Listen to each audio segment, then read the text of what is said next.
So the Saranid Sultanate and the Kurgat Khanate have made peace. You see a screen come up like this, it's either someone declaring peace or declaring war. Given that I'm not in a faction, I'm not really paying attention to those, so I might just skip over them without explaining them. But yeah, war isn't affecting me right now, so I have no real reason to pay attention to those politics.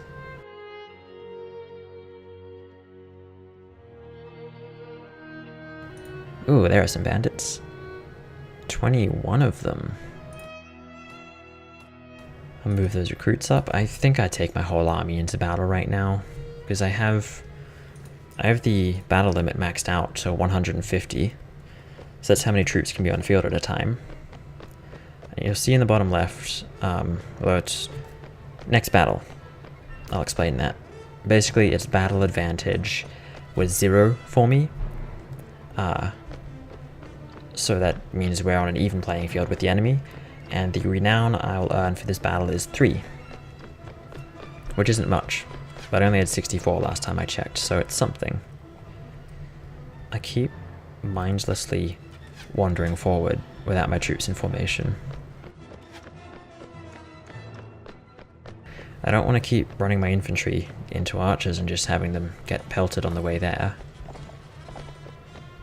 So here come the enemy. I'll get a few shots in. I want to level up my two-handed weapons. But, ooh, nice, level 7. Might as well get a few shots in with my bow.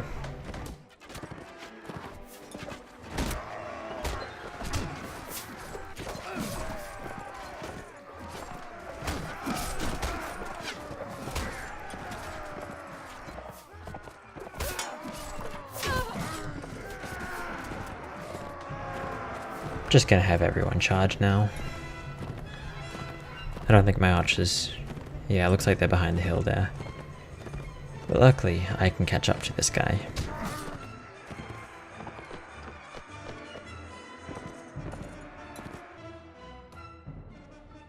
Nothing worth taking again, and I need the money. So they got me 240 dinars.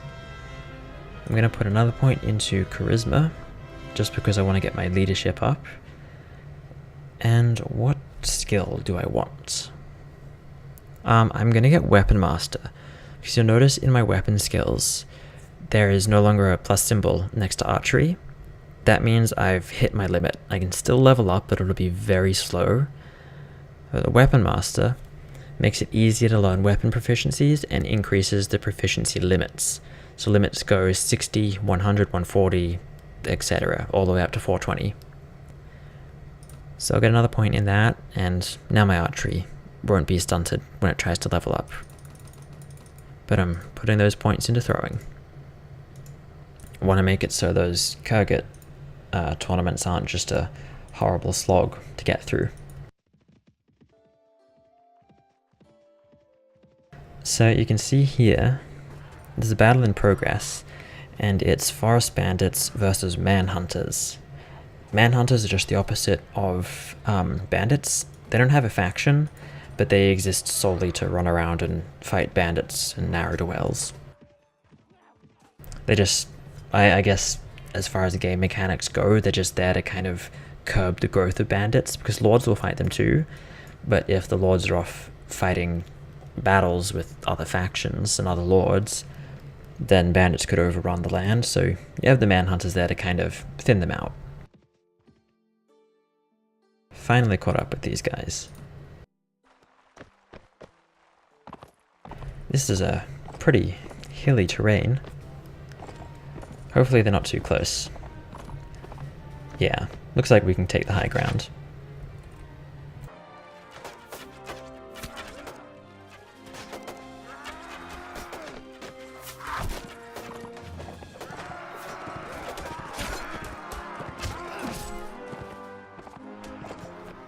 I feel like my weapon swing is getting a bit faster. Maybe I'm just making things up in my head. But I don't feel quite as deathly slow.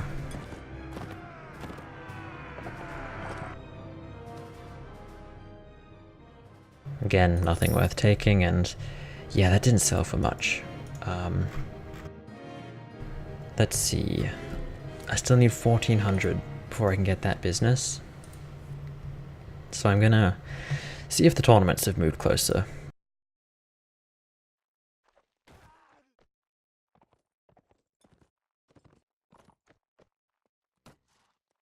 Kudan, Talga, Rivacheg, and Barry. Well, the city I actually want the business in is Rivacheg. So if I can win that, I'll have enough money and be in the right place to get the business. Cool. Sounds great to me. I'm getting close to Rivacheg now, and I just noticed its lord is actually right next to me. So you can see here the lord's flag, and can pretty easily see it's the same flag over the city. So I'm just going to talk to him and see if he hates me or not. Well, he's throwing a punch already, so yeah, -2 relation.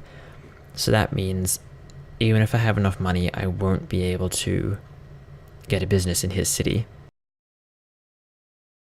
So by the way, Garl, does your husband know that you nicked his weapons and armor? I'll bet you're in for a right old beating when you get home. Well, this guy is a dick. I won my weapons in battle. Would you care to test their edge? That's tempting. If I didn't want to get this business up and running as soon as possible, I would do that. But I'm gonna let it slide. So see if he has a quest. Yes, there is something you can do for us. We have heard reports that a group of sea raiders have established a hideout in this area and have been attacking travelers. If you could find their lair and destroy it, we would be very grateful. The raiders are likely to have laid up their ships in a well-concealed cove somewhere along the coastline, preferably next to a small stream where they have some water. The best way to discover its location would be to find a group of sea raiders who appear to be heading back to their base to resupply and follow them. Very good. We will await word of your success. There are quite a few sea raiders following me, so the Vaegier and the Swadians are at war now. I am getting chased by quite a lot of sea raiders. So I don't actually know if I'll be able to do this, because hopefully their actual camp will not be a problem, but if it's surrounded by sea raiders, I might not be able to get to it. So they do have a small army, and I might outnumber them, but the sea raiders know that they're basically a better quality soldier than the ones I've got. We see here silk for 402. The normal price for that is 600. So I mean, not bad. If you're selling it at market price, you're making almost 200, but if you can find a place to buy it for more, even better. I'm gonna get a couple fish just to add some morale. And instead of waiting for the tournament, I am gonna see if I can find this Sea Raider camp. Yep, there it is. So I could actually sneak in right now and get that. I'm gonna upgrade my troops. I know I said I'd do it all at once, but if I'm fighting the Sea Raider camp, I want my troops to be as strong as possible. And I'll only be taking a handful of them, so I'll put the strong ones at the top. So the same story as last time, just saying that I can't bring horses, can't bring a lot of troops, and if I fail, they will disappear. But it looks like, yeah, I've got all warriors. So I've got my strongest troops with me. Hopefully, this goes well. So, I can only see that one guy there, and a few down that end. But, okay, so we're just gonna have a throwing match. But once I start to take some down, they'll probably come out of those caves and maybe even off some of the boats. But I want to make sure my troops stick together. I don't want anyone getting cornered and beaten alone.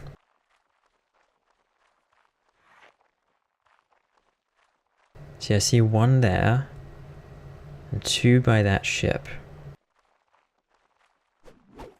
Oh, no, there's two there.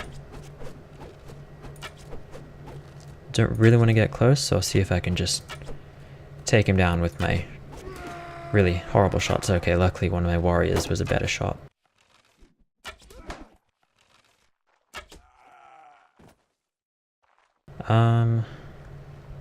So it looks like a few guys came out of that cave.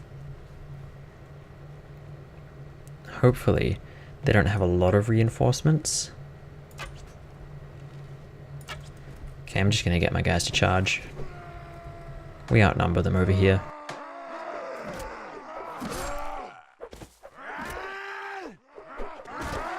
Yeah, in the early game, bandits aren't too strong. You can see that guy actually has some metal armor.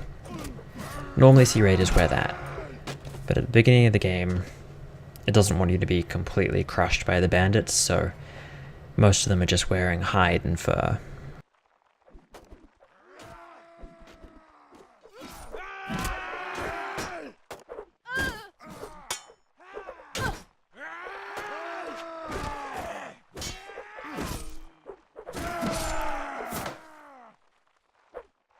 One left, and maybe a few at the other cave.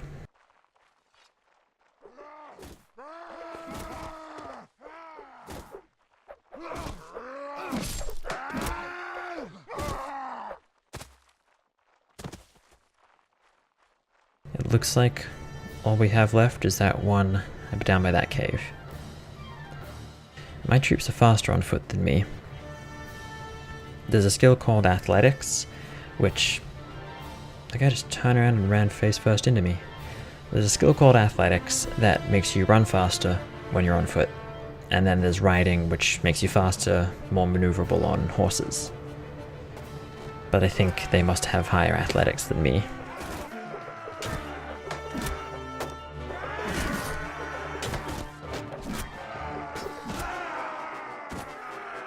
There we go. Cleared out the Sea Raiders. So that was pretty easy. Oh wow, and Sea Raiders do normally have some decent armor, so that is plus 40 head armor, as opposed to my plus 19. That's a very big upgrade. And they actually had some trade goods, well, just the one leather work, but they also have some cheese and some smoked fish. That's about it. I will take a shield, just because I don't have one. But there's nothing else I really want. So I'm just gonna leave, and hopefully I don't get caught by these guys.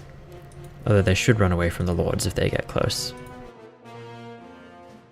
So I'm gonna go talk to Meriga and turn in this quest. So I got 3,000 experience, leveled up twice, 1,500 dinars and 3 renown. And he likes me now.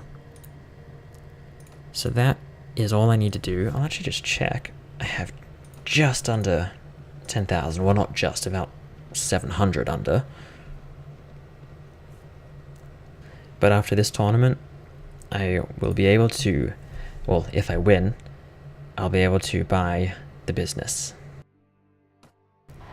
And I wouldn't actually need to bet on myself every round, but since I need to win the whole thing anyway to actually earn any money from my bets, I might as well bet on myself every round.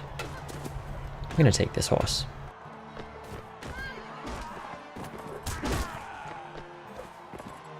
So they got 2 left. Ooh. This one's on his own. Makes for a better target.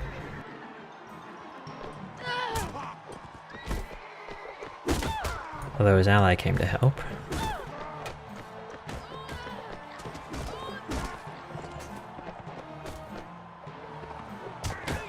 There we go. Round 1 down. And I'll just view the participants. So I've got Kratos, who I call these gladiators. I don't know if there's a better word for it. but Kratos is my main competition. Not that the other contenders aren't gonna take me out if I don't play well enough.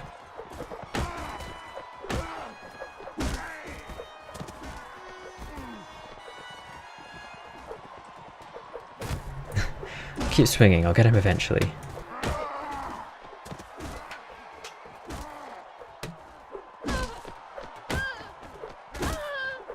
So something to point out, there's a lot of green in the combat log.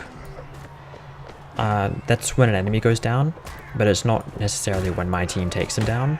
So because there are 4 teams, that means on 3 of the teams if they go down, it'll be in green. So if you're wondering if that's my team taking all of those down, it's not. It's just the teams fighting each other.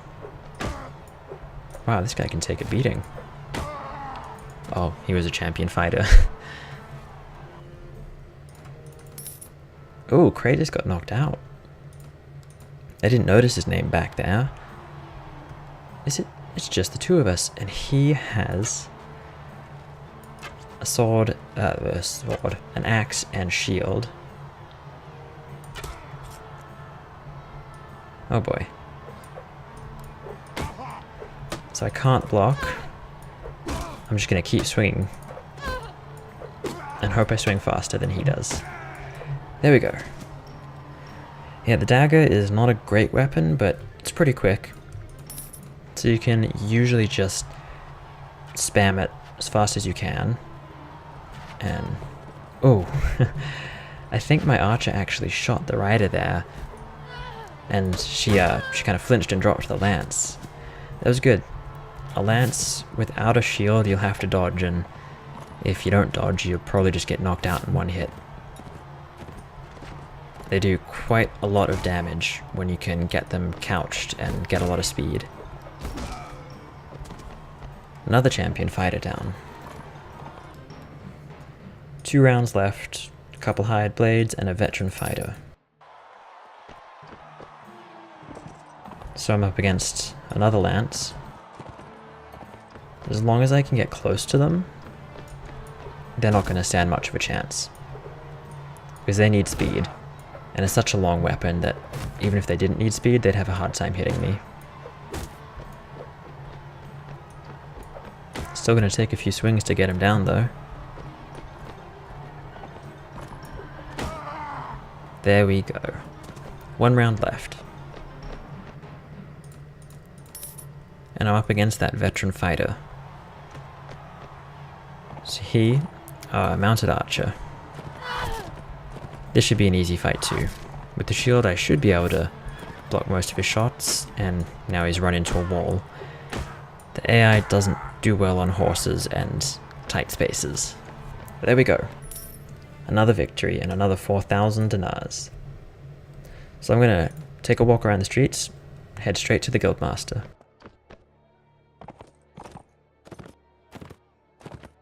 Oh, he's there. There, I always forget where they are in every city. They always seem to be in different places. So at the bottom here, I wish to buy land in this town for a productive enterprise. Very good, my lady. We in the guild know and trust you, and I think I could find someone to sell you the land you need. And there are quite a few options. I'm not going to go through all of them, but I'm going to go through the general idea of how a business works. So the first one. Very good, sir. The land and the materials on which you may build your mill will cost you 1,500 dinars. Right now, your mill will produce bread worth 282 dinars each week, while the grain needed to manufacture that batch will be 222, and the labor and upkeep will be 30. I should guess that your profit would be 30 dinars each week. So not much at all, especially given that it costs 1,500. This assumes, of course, that prices remain constant, which I can virtually guarantee you they will not. So that is how it works. You buy the business initially, and anything generally under a 5% return per week, I don't take. But 5% I would consider average, and anything over 10%, I don't actually know if I've ever seen that. So you're not going to make your money back very quickly, but it just means that over time, it makes upkeep of your army easier. But another cool thing with this, especially the bakery, you can actually use grain to make the bread. If you have grain, you can take it to the bakery, and then you won't have to pay this 222 or however much it is to make the bread, because you will have supplied it. You can also tell them to hold on to the inventory as opposed to selling it. So you could get them to hold the bread, and you could go and visit them and take the bread. So you essentially get bread at a reduced cost, and you can feed your army with it. But I don't want to do that. And in every town you can build all of these businesses, but you can only have one per town. You have a mill and bakery, a brewery, a tannery, a wine press, an oil press, an ironworks, a weavery and dye works. That's the one that I'm going to be getting. A weavery and a weavery to make wool, and a weavery to make linen. So these bottom two, I almost never see them actually giving you money. But it costs 10,000 dinars for this business. Will produce velvet worth 2,144. The raw silk will cost 716. And so I think I showed that silk is usually pretty cheap in this city. So I think that's why this business does so well. And the upkeep will be 160. In addition, I will need to purchase dyes worth 215. So this has 2 materials it needs. But each week he estimates it'll produce 1,053 dinars. That is a lot. Normally these things make about 500. So that is actually just slightly over a 10% return every week, which is phenomenal. So I'm going to give him the 10,000 for that land, and it'll take a week for it to be up and running. So I'll just show you, in my weekly budget, nothing has changed so far, but a week from now, I will be making the big bucks. Now that I have that set up, I can focus more on raising an army and making a name for myself. So that's what we'll get started on next time.